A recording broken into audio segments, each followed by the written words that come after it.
ជំរាបសួរពុកម៉ែបងប្អូននៅក្នុងបណ្ដាញសង្គម Facebook ទាំងអស់ជួយជួយមកខ្ញុំម៉េងហើយនឹងសង្គម YouTube ផងដែរថ្ងៃនេះខ្ញុំបានរៀបរាប់នឹងធ្វើវីដេអូមួយដែលតាក់ទងនឹងប្រទេសអូស្ត្រាលីទៀតហើយនេះក៏ជាបងប្អូនមួយចំនួនធំ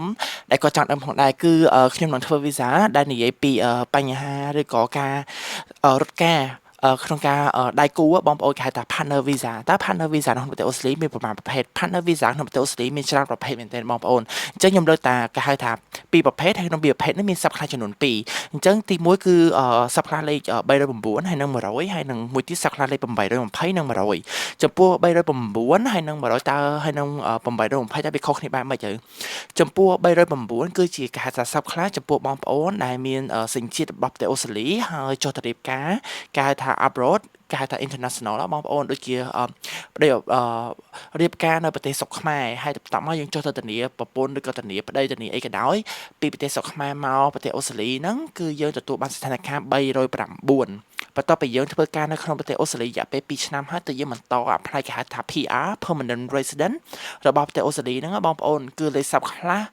100អញ្ចឹងបងប្អូនហើយចំពោះលេខ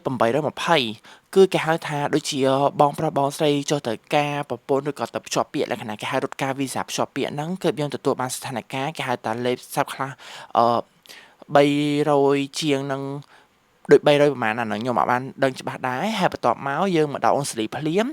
យើងត្រូវតាការនៅក្នុងប្រទេសអូស្ត្រាលីដើម្បីរត់ការស្នើសុំលេខ820នឹងឯងបងប្អូនហើយបន្ទាប់ពីយើងធ្វើការហូល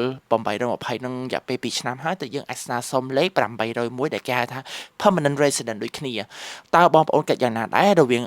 សັບខ្លះពីរហ្នឹងតើវាមើលទៅវាខុសគ្នាបែបណាចំពោះលេខ809លេខ309ហ្នឹងបងប្អូនចំពោះសັບខ្លះហ្នឹងគឺយើងត្រូវតែចុះអ្នកហត្ថនីហ្នឹងយើងត្រូវរងចាំរយៈពេលរៀងយូរបន្តិចហើយចំពោះសັບខ្លះដែលហៅថាភ្ជាប់ពាក្យហ្នឹងគឺអាចធានារយៈពេលលឿនប៉ុន្តែវាអាចស៊ីសងលើ government immigration ដល់ស្ថានភាពយើងដែរបងប្អូនអញ្ចឹងគេមានដូចពេលដែលយើងដាក់ទៅស្ថានទូតជឿលឿនអីចឹងទៅអាហ្នឹងគេឲ្យស្ថានភាពលឿនហើយបើសិនជាបងប្អូនចង់សួរខ្ញុំថាតើរវាងពីរហ្នឹងតើយើងគួរតែ apply នៅសັບខ្លះមួយណាអញ្ចឹងឲ្យបងប្អូនទៅវិភាគជាមួយ agent ដើម្បី make sure នឹងចំណុចមួយហ្នឹងព្រោះអីខ្ញុំមិនមែនជា agent ទេខ្ញុំបញ្ជាក់នៅក្នុងវីដេអូនេះហើយ